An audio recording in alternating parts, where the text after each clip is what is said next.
Okay, here's the model 2940 Yetter residue managers that I've been having troubles with. And this is a Yetter shark tooth wheels, which are very, very sharp. It'll actually cut your gloves. And we had trouble with these. We did 25 wave colders, and we switched everything over to the 13 wave. There's the bean meters or bean units back there, the inner plants, which do not have residue managers on. But you can see just how really close that is. Right back there was a pinch point. Now the 25 wave colders have twice as many nubbins, and our soil around here has got a lot of clay content, not to mention this heavy residue. And what was happening is that there's just too many grabbers on the blade. It's just it's basically the equivalent of sticking a potato fork in the ground. You pull it up, you're going to get a big pile of dirt. And the reason you're going to get a big pile of dirt is because you got a lot of stuff there to grab the ground. And I'm going to get in the tractor here and kind of share my thoughts on these residue managers and just talk about some tillage things in general. The things are working great now that we've switched them out to the 13 wave. Instantly eliminated the plugging problem. But we're in southwest Iowa where we got a lot of clay content to the soil. Sorry, trying to get my gloves off here. We got clay content to the soil. So if you're in Minnesota, I think you probably could go by with the 25 waves, but even Yetter did recommend 13s. The dealer sold us 25s because he thought they would leave less of a trench or less soil disturbance. Well, the truth is they actually make more of a soil disturbance, again, because of that clay content. Now, when we do soybeans, this is our farm, I've found that you want to get the best seed placement in no-till conditions. And I think we're going to have to change some things up going the next year, such as breakdown. We had to run a 44 weight case IH corn head. And when I say breakdown, I mean the way the corn head leaves the ground. You can see the residue out there. It's fairly long. And I think we're going to go to either a chain roll made by Yield 360, which basically chops, then crushes, then chops, then crushes. And the idea behind that is to end up with cut pieces, but smashed pieces. And by smashed pieces, I mean pieces that are crushed enough that they decomp. A chopping corn head essentially does the same thing, but the problem with the chopping corn head is they leave it long enough that you, or short enough, I mean, that you end up with like confetti. And then you get a high wind or a windstorm, and it all ends up blowing into the terraces and everything else. So we don't want that. We don't want just, we don't want this corn stalks here piled up down here next to this waterway. We want it, spread evenly in the field. That's the idea of the yield, or the chain roll Yield 360 chain roll corn head rolls. It's supposed to leave it long enough that it doesn't blow around, so you get the advantages of a regular stalk roll. But at the same time, you end up with the decomp that you would with a chopping corn head. Kind of the best of both worlds. And also, this is going to plant a lot easier. Now, some guys run stalk stompers on their corn heads. That also helps smash the rows down. You can see where we drove a lot here. I did these waterways last fall. Did them with a plow. Did them a lot of time. They're better than they were.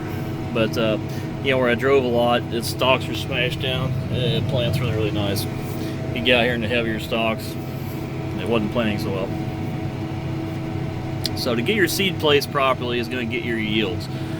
And you want to build yields, you want to build your organic material, and they kind of go hand in hand. State of Iowa, at least for our area, I think you lose about 3 tons of topsoil per year, and with no-till conditions, you'll probably put back about 3 tons per year. However, you can put back more with proper farming practices.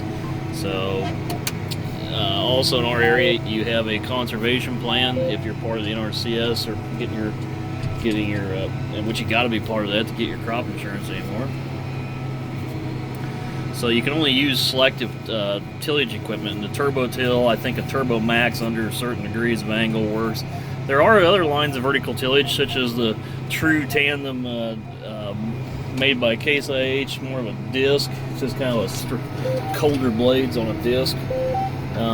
There's a lot of brands of vertical tillage out there, but there's only a select few that actually qualify for leaving enough residue to stay in the farm program. And again, I know for certain that the Great Plains Turbo Till is actually one of those. So you want to get a head that's going to chop this up better than what we're doing now, and then you want to make sure that you're lightly just putting a little dirt on it. You can see this planter kind of tears it up out there. That's just kind of smushed down a little bit, light amount of dirt. That's about what a turbo till does. Not really tillage, but you're getting the actinides, you're getting all the stuff in your soil to get going. You get breakdown of your stalks. When you get breakdown of your stalks, you're releasing your minerals back into the ground, and you're also building that soil up. You're adding to that topsoil layer, which again is what you want. So having the right equipment on your planter, having the right things in the fall, it's all part of it.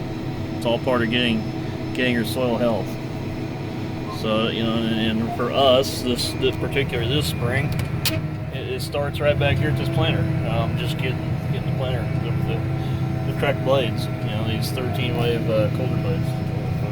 Incidentally, that solved our problems, and not to mention it's doing a better job putting it in the ground. So that's what we want to see. We want to see proper seed depth, proper seed placement. Another issue I've had this spring is some of the root balls on the bottom of the corn stalks. You get these big supporting roots that come out of the side of the corn stalk, and I noticed that a few of them are just kind of tipped to the side, and the beans would fall down and they'd want to tip back. Well, if you come out here with a turbo till, you're going to chomp that up enough and eliminate it. Also, if you have stalk stompers on your corn head in the fall, the stompers are going to smush those down and kind of break them up, so they're going to have some cellulosic breakdown over the winter. Now, we were really dry this winter and nothing really broke down. I like the residue managers now. I was about ready to take a cutting torch and chop in half, throw them away when I was plugging up, but I finally just came to the conclusion there's something wrong here. I mean, they can't be that bad, and it was the colders. The colders were the problem. The 25-wave colders, again, they were just grabbing way too much ground. And if you had really silty dirt, like maybe up in Minnesota or something, where they just kind of have really fluffy, black, silty dirt, and it flows, you might not have had trouble with the 25s. The dirt material might flow through, but in this clay, everything was just one stick to it. And one problem leads to another. Sticky dirt, trash, instant buildup. So I went back to 13 waves, into those problems. I'll try to do a walk around video when we get done planting beans. It's real gray and crappy out here today. I'm trying to get done. Actually, only got about 30 acres left. It's about 6 o'clock tonight, so I'm gonna try to get the beans done here. And when we get the beans done, I'm gonna do a little bit of a walk around video, and just kind of like to do a review of this planter. And overall, I'm happy, but getting some of the first year bugs out, it's not been very fun, including those changing out of those colder blades. So I guess my video for today is get the proper tillage techniques. Get your seed in the ground right. Anybody out here that's doing a lot of disking or a lot of plowing, I mean, you're wasting your time. And I'm big on research too.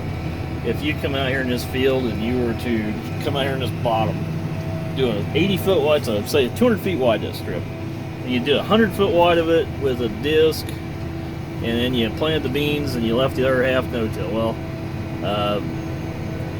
where's your return? I want to see if the yields are better, see if they're worse. So I'm always big about experimenting with things. And I had a guy tell me one time, he says, "Oh, turbo till everything, it pays." Well, did you run a control strip on your farm, and what was your cost per acre to run the machine? What was your yields in comparison right next to it without the turbo till? just because it planted dice doesn't mean you're actually making any money. So, you know, tillage may gain a little bit. You want to make sure you're at least making a return on investment with it. There's the Hefty brothers are pretty big in the RFD TV. They got Ag PhD on TV. It's a good show, and they always talk about return on investment. Well, that's any business. It's going to return on investment. If you can't return on invest, why are you doing it? Now with these colders and the way we've set this planter up, we're returning on investing very, very well. And the next step for us will be to do something different in the fall time, where we can eliminate some of the stalks and have a little bit better breakdown of the material, but at the same time we don't want it to blow around, we don't want it to be lost. It's a delicate balance, and that'll come from different lines of machinery, and I'll try to talk more about all this as I maybe do some equipment review videos. But right now I'm in bean planting mode and want to get these done. So thanks for watching. Trying to do more daily videos just to get more of them out there to talk to you guys about some of this ag stuff, and really enjoyed the comments so far. So I'll see you on the next one, and we'll have lots more to talk about. Thanks for watching.